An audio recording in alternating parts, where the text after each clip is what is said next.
आत्मा नमस्ते। Welcome to Ananda wellness.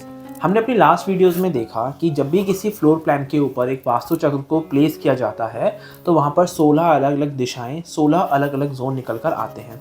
हमने अलग अलग जोन्स के बारे में बात करी। आज हम एक और इम्पॉर्टेंट जोन के बारे में बात करेंगे, वो है वेस्ट और साउथ वेस्ट, WSW। ये जो दिशा है ये वेस्ट और साउथ वेस्ट के बीच में मिलने वाली एक दिशा है। ये जो जोन है ये क्या कुछ गवर्न करता है उसके बारे में जानते हैं। ये गवर्न करता है स्टडीज़ को, नॉलेज को, ज्ञान को, सेविंग्स को। यानी कि जब भी लाइफ में आप किसी से ये सुने कि हमारे घर के अंदर हम कोशिश बहुत करते हैं सेविंग करने की, बट सेविंग हो नहीं पाती है। हम ट्राई बहुत करते हैं अपने बिजनेस के अंदर, अपनी लाइफ के अंदर, लाइफ की किसी सिचुएशन के अंदर कुछ नया सीख के उसको अप्लाई करने की, ताकि हमें उस चीज़ का सॉल्यूशन मिले, लेकिन हम कुछ सीख ही नहीं पाते। और या फिर सीख लेते हैं तो उसको अप्लाई नहीं कर पाते। किसी की एडवाइस मिली लेकिन उसको अप्लाई ही नहीं कर पाए, तो कहीं ना कहीं west of south west imbalance है। अगर ये जोन बैलेंस होता है तो आपको सही वक्त पर सही ज्ञान मिल जाता है, या फिर जो ज्ञान, जो नॉलेज आपने इतने सालों में एक्वायर करी है उसको आप राइट टाइम पे, राइट जगह पर उसको अप्लाई कर पाते हैं। किसी की सलाह आपको मिली, उसको सही तरीके से समझकर उसका एप्लीकेशन कर पाते हैं। जो बच्चे स्कूल गोइंग हैं या जो कॉलेज जा रहे हैं उनके लिए ये दिशा बहुत ज़्यादा इम्पॉर्टेंट हो जाती है।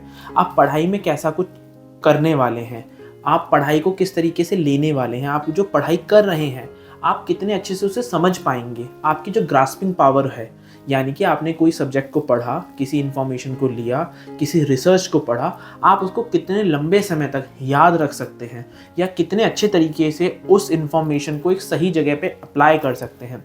कई बार बच्चों के अंदर एक चीज़ देखने को मिलती है, मैं पढ़ता तो बहुत हूँ, मुझे समझ भी सब आता है, लेकिन एग्ज़ाम में जाते ही, एग्ज़ाम जब होता है, एग्ज़ाम हॉल में बैठते ही मैं भूल जाता हूँ। मुझे चीज़ें याद नहीं रहती, मुझे चीज़ें अच्छे से अप्लाई करना नहीं आता। नॉलेज है, बच्चा पढ़ने में भी अच्छा है लेकिन परफॉर्म नहीं कर पाता। जो उसने नॉलेज ली है, जो ज्ञान लिया है, उसको सही टाइम तक रिटेन नहीं कर पाता। तो अगर रिटेंशन की प्रॉब्लम है, ग्रास्पिंग की प्रॉब्लम है, तो वहाँ पर भी आप वेस्ट ऑफ साउथ वेस्ट को ही देखेंगे। अगर सेविंग की बात करें तो कई बार ऐसा होता है लोगों के पास बहुत अच्छा धन संपदा होती है, लेकिन लाइफ में कोई ऐसी सिचुएशन आई जहाँ पर वो ये कह देते हैं सब कुछ होते हुए भी मैं इस सिचुएशन से निकल नहीं पा रहा, हमारे पास जितना भी है वो पर्याप्त नहीं है, वो पूरा नहीं है, कुछ कम है। जब कुछ कमी दिखती है, जब लोगों के जीवन में कमी देखने को मिले, सेविंग प्रॉपर तरीके से ना हो, तो वहाँ पर वेस्ट ऑफ साउथ वेस्ट को देखा जाता है। बात करें इस जोन के अंदर होने वाली अलग अलग यूटिलिटीज़ और एक्टिविटीज़ के बारे में, तो अगर यहाँ पे हम लोग बेडरूम बना देते हैं तो ये बेडरूम बहुत अच्छा है। चाहे वो कोई भी एज का व्यक्ति है उसके लिए बेडरूम बहुत अच्छा है। उसको ये चीज़ें याद रखने के लिए, नॉलेज को अप्लाई करने के लिए, ज्ञान को एक्वायर करने के लिए, सेविंग्स को बढ़ावा देने के लिए ये बेडरूम उनको हेल्प करेगा। लेकिन स्पेसिफिकली अगर आप अपने घर के बच्चों का बेडरूम यहाँ पे बनाते हैं तो वो पढ़ाई में अच्छा करते हैं, और अगर आप उनका बेडरूम यहाँ पे नहीं बना सकते तो उनका स्कूल बैग, उनकी बुक्स आप इस जोन में रख सकते हैं। उन स्कूल बैग को, उन बुक्स को यहाँ रखने से उनकी नॉलेज इंप्रूव होगी, ज्ञान लेने की जो क्षमता है वो बढ़ेगी। बात करें इस जोन में होने वाले टॉयलेट के बारे में, तो टॉयलेट का क्या काम है? डिस्पोज ऑफ करना। तो अगर toilet west of south west में आएगा, सेविंग्स और स्टडी के जोन में अगर टॉयलेट आता है तो वो क्या काम करेगा? वो आपकी सेविंग्स को, आपकी नॉलेज को डिस्पोज ऑफ करने लगेगा। आपके पास बहुत सारा ज्ञान होते हुए भी सही समय पर जब ज्ञान की ज़रूरत है आप उसको अप्लाई नहीं कर पाएंगे। तो यहाँ पर टॉयलेट का आपको ट्रीटमेंट करना होगा। टॉयलेट के ट्रीटमेंट के लिए आप यहाँ पे वाइट कलर की टेप 4 इंच चौड़ी टॉयलेट के चारों तरफ लगा सकते हैं, या फिर आप आयरन की स्ट्रिप से भी इस जोन के टॉयलेट को ट्रीट कर सकते हैं। बात करें इस जोन की किचन के बारे में, तो किचन होने से यहाँ पे क्या होगा? किचन होने से इस जोन में फायर एलिमेंट की एंट्री हो जाएगी, और फायर एलिमेंट जब भी वेस्ट ऑफ साउथ वेस्ट के अंदर आएगा तो आपको सही तरीके का ज्ञान नहीं मिल पाएगा।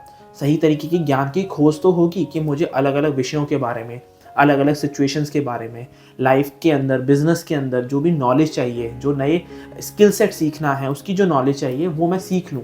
ये डिज़ायर तो होगी लेकिन वो फुलफ़िल नहीं हो पाएगी, ज्ञान नहीं मिल पाएगा। सही वक्त पर सही ज्ञान अप्लाई, सही समय पे राइट एडवाइस आपको मिल तो गई, लेकिन उसका एप्लीकेशन जब नहीं हो पाएगा तो यहाँ पर किचन हो सकती है। तो किचन का ट्रीटमेंट आप कर सकते हैं। आप बर्नर के चारों तरफ येलो कलर की टेप लगा सकते हैं, या फिर बर्नर के नीचे येलो कलर का पत्थर रख सकते हैं।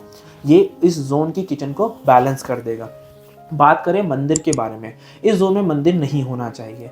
मंदिर यहाँ होने से ज्ञान के अंदर या फिर आपकी सेविंग्स के अंदर एक नेगेटिव इफेक्ट आता है।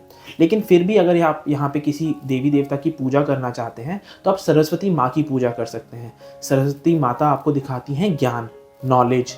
इसके साथ साथ उनका वाहन क्या है? हंस, जो कि सही तरीके का चुनाव करता है।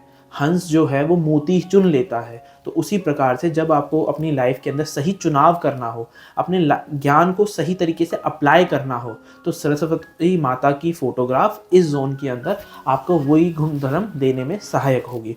तो आप इस तरीके से देख सकते हैं वेस्ट ऑफ साउथ वेस्ट को कि आपकी लाइफ में क्या प्रॉब्लम आ रही है। सेविंग नहीं हो पा रही है, ज्ञान की कमी है, ज्ञान है लेकिन अप्लाई नहीं कर पा रहे हैं। तो उस तरीके से इस जोन को देखते हुए आप अपने घर में चेक कर सकते हैं कि क्या कुछ प्रॉब्लम है और उनका वास्तु के अकॉर्डिंग सॉल्यूशन करके आप इस जोन को बैलेंस करके सेविंग्स को बढ़ा सकते हैं, नॉलेज को बढ़ा सकते हैं। आई होप ये इन्फॉर्मेशन आपके लिए हेल्पफुल रहेगी। मिलते हैं वास्तु से रिलेटेड एक और वीडियो में। Till then be happy, be healthy. आत्मा नमस्ते।